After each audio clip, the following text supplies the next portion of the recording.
L'électricité, c'est ni plus ni moins qu'un mouvement d'électrons, des charges négatives, pour aller compenser un surplus de charge ailleurs. Et c'est tout.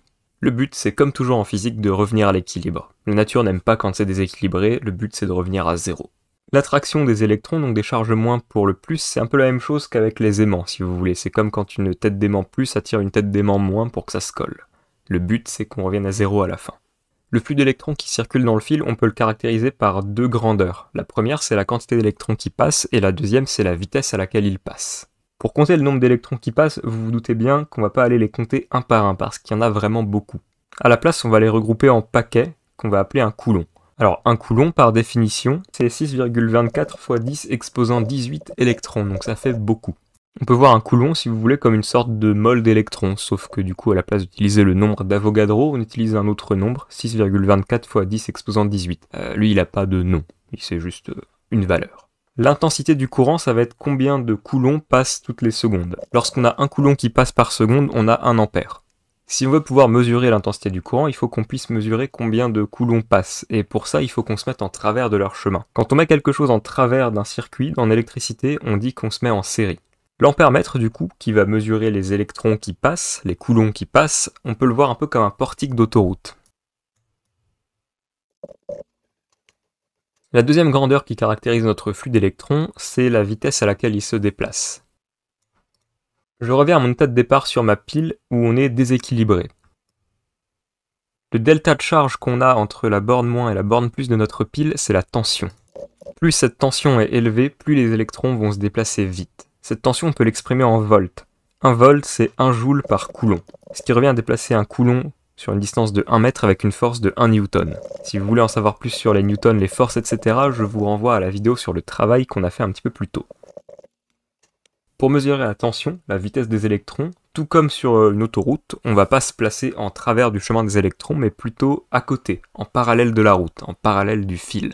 En électricité, quand on branche quelque chose en parallèle d'un circuit, c'est-à-dire qu'on va créer un autre petit circuit en parallèle, du coup on va dériver une partie du circuit pour aller mettre notre instrument. Le voltmètre, pour reprendre l'analogie de l'autoroute, du coup on peut le voir comme un radar routier. On a vu que puisque ce sont des électrons, donc des charges moins qui se déplacent pour aller compenser un delta d'énergie, ils se déplacent donc de la borne moins, la borne la moins chargée du générateur, vers la borne plus, la borne la plus chargée du générateur. Ça, c'est le sens réel du courant. Mais au départ, les physiciens pensaient que c'était le contraire, que c'était des charges plus qui se déplaçaient pour aller compenser un manque d'énergie quelque part. Donc le sens conventionnel du courant, du coup, c'est de la borne plus vers la borne moins, même si en réalité, c'est pas ça. Le fait est que toutes nos lois en électricité, par contre, reposent sur le sens conventionnel du courant, donc partent du principe que le courant va de la borne plus vers la borne moins. Pour concevoir nos circuits électriques, on a deux lois fondamentales qui sont les lois de Kirchhoff. La première, c'est la loi des nœuds. C'est une loi qui est quand même assez commune en physique, qui est qu'on ne perd rien. Tout ce qui rentre dans un nœud, c'est-à-dire l'intersection de fils électriques, ici on va appeler notre nœud N, tout ce qui rentre dans ce nœud N en ressort. On n'a pas de perte. Concrètement, ici, ça veut dire que ce qui rentre I1 plus I3 est égal à ce qui sort, c'est-à-dire I2 plus I4. Donc I, l'intensité du courant exprimée en ampères. Le nombre d'ampères qui rentre est le même que celui qui sort. Jusque-là, c'est pas très compliqué. La deuxième loi n'est pas beaucoup plus compliquée, c'est la loi des mailles, ou la loi des boucles, quelque part. Mais le mec devait aimer la ficelle, puisque bon, il fait des nœuds, il fait des mailles, etc. Une boucle, une maille, un circuit, si vous voulez, c'est quand on part d'une borne du générateur pour arriver à l'autre borne du générateur. On a vu ici donc le sens conventionnel du plus vers le moins. Ce que stipule la loi des mailles, c'est que quand on part d'une borne de notre générateur et qu'on va sommer toutes les tensions qu'on rencontre, la tension d'arrivée est nulle. Laissez-moi vous expliquer. Si je prends notre générateur, on va dire qu'il génère une tension dans ce sens-là. Admettons 12 volts. Au fur et à mesure qu'on va rencontrer des éléments sur notre circuit, des composants, ces composants vont affaiblir la tension puisqu'ils vont la consommer pour, mettons, produire de la lumière s'il s'agit d'une ampoule. On va indiquer ça par une flèche qui va dans l'autre sens. Ici, on a 3 composants dans ce circuit. U1 nous envoie une tension, U2 va consommer une partie de la tension, donc aux bornes de U2, la tension qui était de 12 volts au départ sera un petit peu plus faible, mettons 8. Puis U3 va consommer parmi ces 8 volts un petit peu plus, il va rester admettons 5, et U4 va consommer le reste du coup, 5 volts. Ce qui fait qu'à l'arrivée, on est à 0 sur la borne moins. La loi des nœuds du coup, elle nous dit ça. quand on somme les tensions, à l'arrivée on est à 0. Donc on va commencer avec U1, on va respecter le sens de notre maille, donc du plus vers le moins, d'ailleurs je peux l'indiquer. On définit cette flèche comme le sens de notre maille, et donc on va sommer les tensions qu'on rencontre. Plus U1, notre générateur génère une tension positive, qui va être consommée par les différents éléments qu'on rencontre, donc moins U2, moins U3, moins U4, est égal à 0. Alors prenons des exemples d'application de ces lois. On va dire que I1 dans ce circuit vaut par exemple 0,4 A. Ça fait quand même beaucoup, hein. Mais c'est un gros circuit. I3, lui, il va valoir du coup, admettons, 0,6 A. C'est encore plus. On sait que sur I2, on a 0,2 A. Quelle est la valeur de I4? On a juste à faire une petite équation. I4 va être égal à I1 plus I3 moins I2. Ce qui nous donne ici 0,8 A. Un exemple pour la loi des mailles maintenant, on va dire que notre générateur génère 12 volts. Qu'ici on a un composant qui va en prendre, admettons, 6 volts. Et que U4 en prend 2. Combien prend U3? On a juste à appliquer bêtement la formule. U3 va être égal à U1 moins U2 moins U4. Soit 12 moins 6 moins 2, ça nous donne 4 volts.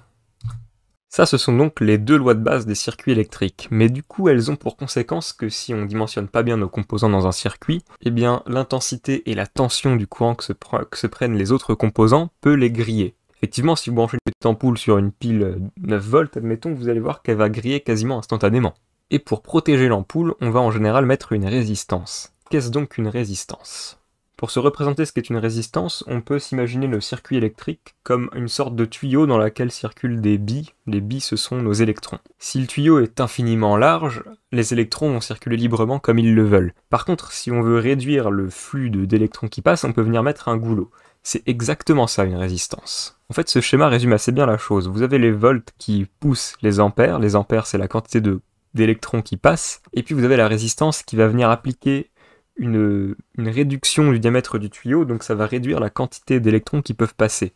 Une résistance de 0, c'est-à-dire qu'il n'y a aucune réduction sur le tuyau, aucune force qui est exercée pour réduire le courant, donc tout passe librement. A l'inverse, une résistance infinie, c'est quand on a tiré tellement fort que plus rien ne passe. L'unité de la résistance, c'est l'ohm, et 1 ohm, ça correspond à 1 volt par ampère. Donc par rapport à ce qu'on a appris, du coup, 1 ohm, 1 volt par ampère, ça équivaut à pousser 1 coulomb avec une force de 1 newton sur 1 mètre en 1 seconde. Ou alors en équivalence, avec 2 ohms, pour faire passer toujours notre coulomb, il faudrait une force de 2 newtons. Ou 2 ohms, ça veut aussi dire que par exemple avec 1 newton, on ne pousse que 1 demi-coulomb. C'est ça qu'il y a derrière cette unité de mesure, c'est la force nécessaire pour faire passer notre coulomb à travers cette résistance.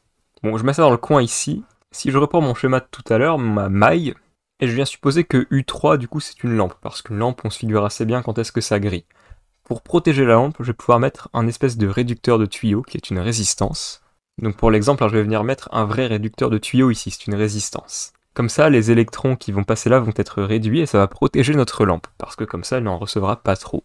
Bon, alors par contre, cela dit, on l'a vu, rien ne se perd en physique. Donc ce qui va se passer, c'est que les électrons, quand ils vont arriver, ils vont se collisionner avec notre résistance, avec les parois du tuyau quelque part, et ça va produire de la chaleur. Donc quelque part, en fait, la résistance va dissiper toute l'énergie emmagasinée dans le flux d'électrons en chaleur pour protéger les composants qui sont derrière. Bon, maintenant, comment est-ce qu'on sait comment on va venir dimensionner notre résistance ? Je vais déplacer ça un peu dans le coin. On a une loi qui nous permet de savoir quelle tension va résulter d'une résistance en fonction de l'intensité qui y passe, c'est la loi d'Ohm.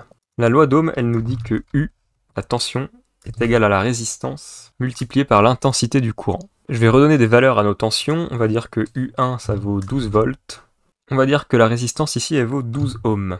Et on a besoin d'une donnée en plus, on va dire que l'intensité ici elle vaut 1 demi-ampère. Avec cet exemple-là, la loi d'Ohm nous dit que du coup, U2, la tension aux bornes de la résistance, est égale à R2, 12 ohms, multiplié par I2, l'intensité aux bornes de la résistance, qui vaut 0,5 ampères. Ça nous donne donc 12 par 0,5, ce qui fait 6 volts. On avait dit que tout à l'heure, U3 valait quelque chose comme 4 volts, il me semble. Et donc on a mesuré sur U4 que U4 valait 2 volts, du coup, loi des mailles toujours. Ici on a dit que ça faisait 6 volts, là ça fait 4 volts, donc il reste 2 pour arriver à 12. On se demande donc combien peut bien valoir R4. Eh bien il nous suffit pour ça d'appliquer la loi d'Ohm, une fois de plus. On sait que U est égal à RI, donc ça veut dire que R est égal à U divisé par I. U ici ça vaut 2 volts, donc U4. Et on va diviser ça par I4. Alors I4 on va lui donner une valeur, on va dire qu'il vaut lui aussi 0,5 ampères. Donc ça nous donnerait ici, du coup, U4 de volts, divisé par 0,5 ampères, ce qui nous donne 4 ohms.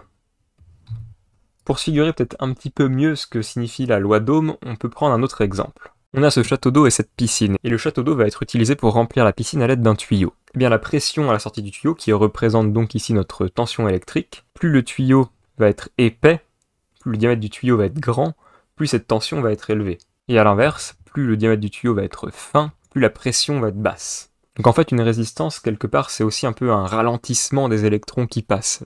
Pour en finir sur les résistances, il arrive assez fréquemment, quand on met plusieurs résistances au sein d'un même circuit, qu'on cherche à connaître la valeur de la résistance équivalente sur tout le circuit. Cette valeur de résistance équivalente, toujours en ohms, ça correspond à une résistance qu'on irait mettre pour remplacer toutes les résistances qu'on a mis, si on voulait n'avoir donc qu'une seule résistance au sein du circuit. Pour calculer cette valeur, on distingue deux cas, en série et en parallèle. En série, c'est assez simple, on vient juste additionner les différentes résistances. Donc la résistance équivalente en série de R1, R2 et R3, c'est R1 plus R2 plus R3.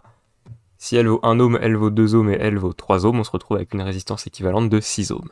En parallèle, c'est un petit peu différent puisqu'on se retrouve avec deux nœuds. Ici, on a un nœud où le courant va se séparer entre les différentes résistances, et ici un deuxième nœud où le courant va se regrouper. Cette répartition, elle se reflète dans la formule, puisqu'on va avoir donc 1 sur R1, la partie du courant qui est utilisée par R1, plus 1 sur R2, la partie du courant utilisée sur R2, plus 1 sur R3, la partie du courant utilisée sur R3. On additionne tout ça, et pour obtenir du coup la résistance équivalente, on va prendre l'inverse de ça, puisqu'on a calculé l'inverse, on a calculé des facteurs de réduction. Pour obtenir la résistance, donc on prend l'inverse, donc l'inverse de l'inverse. D'où la formule que 1 sur résistance équivalente, ça vaut 1 sur R1 plus 1 sur R2 plus 1 sur R3. On peut se retrouver dans des cas plus complexes, comme celui-ci. Quand c'est comme ça, ce qu'il nous suffit de faire, c'est de ramener ça à un cas connu, ou à plusieurs cas connus en l'occurrence. Là, si on veut calculer la résistance équivalente de ces quatre-là, on sait que ça revient à mettre R1 en série avec la résistance équivalente de R2, R3 et R4. Et la résistance équivalente de R2, R3 et R4, ça revient à mettre en parallèle la résistance équivalente de R2 et R3 et la résistance de R4. D'où la résistance équivalente ici qui vaut donc R1 en série avec tout ça, donc R1 plus 1 sur R2 plus R3 plus 1 sur R4. Donc ça, ce sont les lois de base. On a vu les lois de Kirchhoff, donc loi des nœuds, loi des mailles, et puis la loi d'Ohm, qui nous permet de calculer les différentes caractéristiques du courant selon une résistance. À partir de ces trois lois et puis de quelques composants, on va pouvoir fabriquer tout un tas de circuits électriques. Des composants à disposition, on en a pas mal, hein. Par exemple, on a une diode qui est un composant qui accepte du courant mais que à sens unique. Le courant ne peut pas revenir à travers. Une LED, c'est pareil, sauf que ça fait de la lumière en plus. On peut avoir un condensateur qui est l'équivalent d'un château d'eau. C'est une réserve qu'on va venir remplir avec le courant, et puis quand le courant n'arrive plus, bien, il nous reste un peu de courant en réserve pour continuer à alimenter le circuit. Ça permet d'avoir une alimentation plus lisse, par exemple. On a aussi un transistor, qui est un interrupteur qui est contrôlé électriquement. Tout ce genre de choses. C'est en ça que ça consiste l'électricité, c'est d'assembler des composants entre eux et d'utiliser ces lois-là pour savoir quels composants mettre pour arriver à quel résultat. En tout cas, voilà, c'est comme ça que je comprends l'électricité, et si ça peut vous permettre de la comprendre vous aussi, eh bien c'est tant mieux. Si vous la comprenez autrement et que vous souhaitez le partager, n'hésitez pas à partager votre compréhension de l'électricité en commentaire.